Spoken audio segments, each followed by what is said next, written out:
Lieu de vie, bassin méditerranéen et côte atlantique. Taille, jusqu'à 40 mètres de haut. Caractéristiques, les pommes de pin. Ça, c'est la carte d'identité des pins maritimes. Sauf qu'ils sont aussi très inflammables. Et ça, on s'en rend à nouveau compte en ce moment avec les incendies en Gironde et dans les Landes. Ok, mais du coup, comment rendre les forêts plus résistantes au feu ?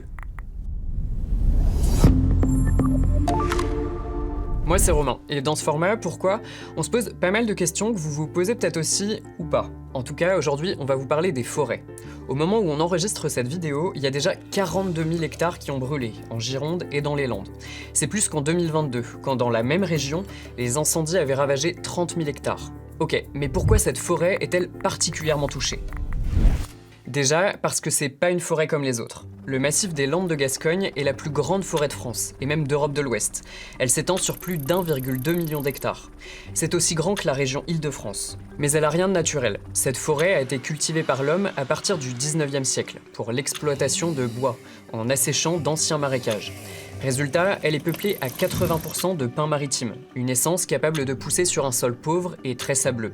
La sylviculture, donc l'exploitation de bois, est très importante pour la région. Elle représente 10 milliards d'euros de chiffre d'affaires chaque année. Le problème, c'est que cet arbre, le pin maritime, peut être une bombe à retardement face aux incendies. Il est gorgé de térébenthine, une résine qui s'enflamme rapidement. Autre facteur aggravant, ces aiguilles mortes, qui tombent sur un sol sec, s'accumulent et font office de combustible. Elles permettent au feu de gagner très facilement du terrain jusqu'à la cime des arbres. Pire encore, sous l'effet du vent, les pommes de pin peuvent se transformer en bombes incendiaires et projeter le feu plus loin. La preuve, cet été en Gironde, le feu a parfois progressé de 800 à 1000 hectares en une heure seulement. Concrètement, une fois que le feu est passé par là, on se retrouve avec ce genre de paysage, complètement calciné que vous avez sûrement déjà vu passer. Je pense que celui-ci, c'est un arbre qui va être abattu parce qu'il ne pourra pas vivre. Même si à la cime de l'arbre, on a l'impression qu'il est encore vert, dans quelques semaines, dans quelques mois, cet arbre sera mort. Toute cette parcelle-là que vous voyez sera abattue. Ok, en Gironde et dans les Landes, on a donc un cocktail assez explosif. Des monocultures de pins très inflammables, le changement climatique qui rend les vagues de chaleur plus fréquentes et plus intenses, la sécheresse qui rend des sols déjà secs encore plus secs. Mais du coup, qu'est-ce qu'on est censé faire ? Y a-t-il des alternatives à la forêt de pins ? Déjà, on ne peut pas choisir n'importe quelle espèce pour remplacer le pin, parce qu'on est sur des sols très sableux, donc tout ne pousse pas.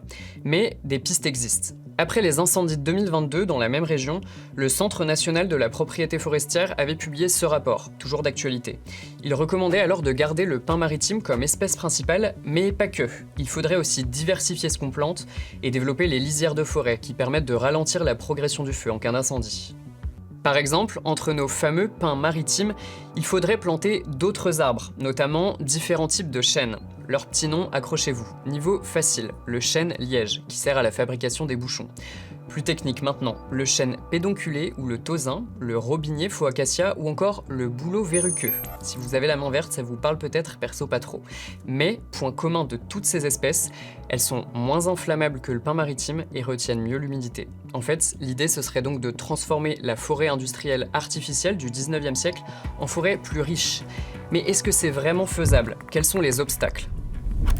Ce sont des mesures qu'il faut prendre dès maintenant, mais évidemment, construire une forêt, construire un paysage, ça se construit sur des années. Donc ça veut dire qu'il faut d'emblée programmer et puis après effectuer ce plan de programmation sur 20-30 ans, tout en sachant que les conditions dans 30 ans ne seront pas les conditions d'aujourd'hui. 1, ça prend du temps donc, et 2, ça coûte cher.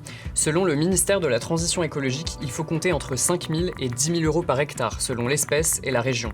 Donc pour vous donner une idée, pour reboiser 40 000 hectares déjà partis en fumée, on arrive déjà à 200 millions d'euros.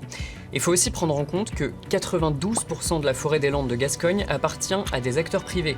On parle de 59 000 propriétaires différents qui décident de ce qu'ils et elles font pousser sur leur terrain. Donc sans loi ou action de la part de l'État comme des incitations financières ou des sanctions, on peut pas être sûr que le reboisement ne se ferait pas à l'identique, même s'il était financé avec de l'argent public. Bref, vous avez vu, le fait que la forêt des Landes de Gascogne brûle n'est pas nouveau. Sa nature artificielle, avec quasi que des pins maritimes, la rend très vulnérable en cas de départ de feu. Et le risque que ces feux aient lieu est aggravé par le changement climatique. Pour éviter que ce genre de scénario se répète, il y a des solutions. Reboiser une forêt plus mixte, avec des pare-feux, mais ça prend du temps, ça coûte cher, et la question à qui appartient la forêt entre aussi en jeu. Je m'arrête là pour cette fois, mais vous, dites-nous ce que vous en pensez. À plus.